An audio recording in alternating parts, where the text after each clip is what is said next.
할렐루야. 5월 2일 화요일 묵상 말씀 시간입니다. 주를 영접하라. 너희를 영접하는 자는 나를 영접하는 것이요. 나를 영접하는 자는 나 보내신 이를 영접하는 것이니라. 율법 중에 제일 큰 계명, 첫째 계명과 둘째 계명을 말씀하셨습니다. 이 말씀을 지키면 모든 율법을 지키게 되는 것입니다. 생명보다 귀한 것이 어디 있겠습니까? 예수님 시대 수많은 생명들 가운데 제사장, 바리새인들, 사두개인들, 많은 율법사들이 있었습니다. 그 중에 제일 귀한 생명이 누구였겠습니까?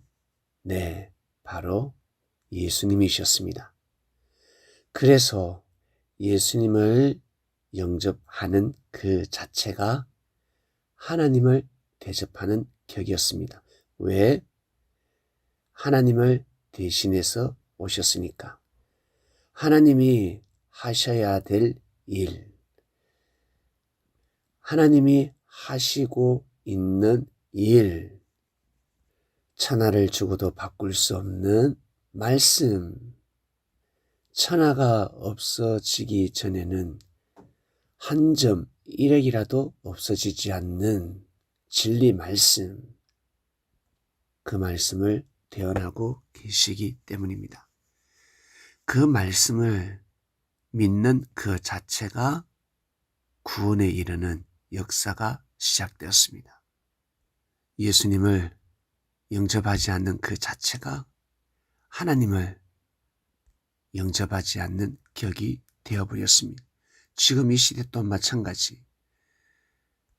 예수님께서 전하신 말씀을 거부한다, 받아들이지 못한다, 바빠서, 마음이 아파서, 몸이 아파서, 인생 살기가 어려워서, 괴로워서, 놀러 다니기 바빠서, 취미 활동 때문에, 나의 꿈을 펼치기 위해서 등등, 그리고 내 스타일이 이래, 나는 자유로워, 자유주의야, 내 안에 하나님이 계시고 하나님하고는 1대1이야, 이란 논리를 펼치면서 진정 예수님이 전하신 말씀을 무시한다, 받아들이지 않는다, 가치를 모른다. 그러면 하나님 영접하는 글쎄스는 점점 멀어지게 되는 것입니다. 예수님 제자라면 여러분 예수님을 영접해야 되지 않겠습니까? 삶 속에서 예수님을 영접해야 되지 않겠습니까?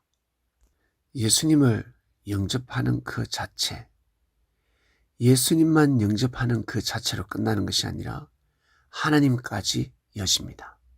여러분, 이거 1+1 그 이상 아니겠습니까? 어마어마한 축복이지 않겠습니까? 예수님의 제자들 서로서로 잘 지낸다, 대접한다, 잘 맞이한다, 존중해준다, 인정해준다, 높여준다.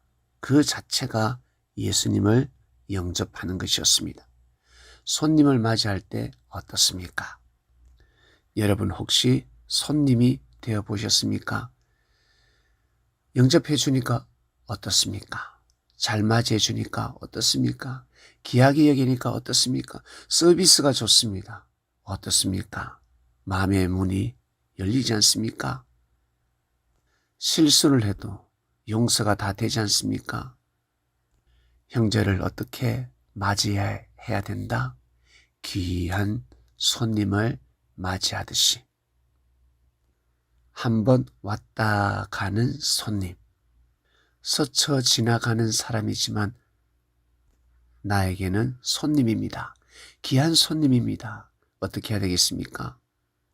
정말 잘해주지 않겠습니까? 이런 마음을 예수님 제자들끼리는 늘 가져야 합니다. 그 마음 그 자체, 영접하는 그 자체, 바로 예수님을 영접하게 되는 것입니다. 이것을 반드시 해내야 됩니다. 현재 이 시대를 살아가는데 이것을 못한다.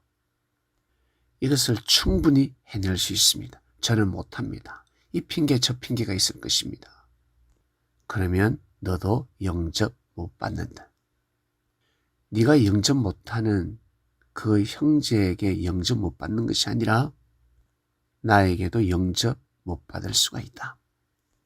그리고 나아가서 천사들이 고개 숙이지 아니할 것이야. 그리고 수많은 그리스도인들이 너를 영접하지 못하게 된다. 주를 영접하는 것이 무엇인지 말씀이 선포되었습니다. 하나님 아버지 감사합니다. 주를 영접하라. 주님을 맞이합니다. 하나님을 맞이합니다. 어떻게 맞이해야 되는지 알게 되었습니다. 알면 믿어야 합니다. 순종해야 합니다. 저는 힘듭니다 하는 사람, 그래서 기도가 필요한 것입니다.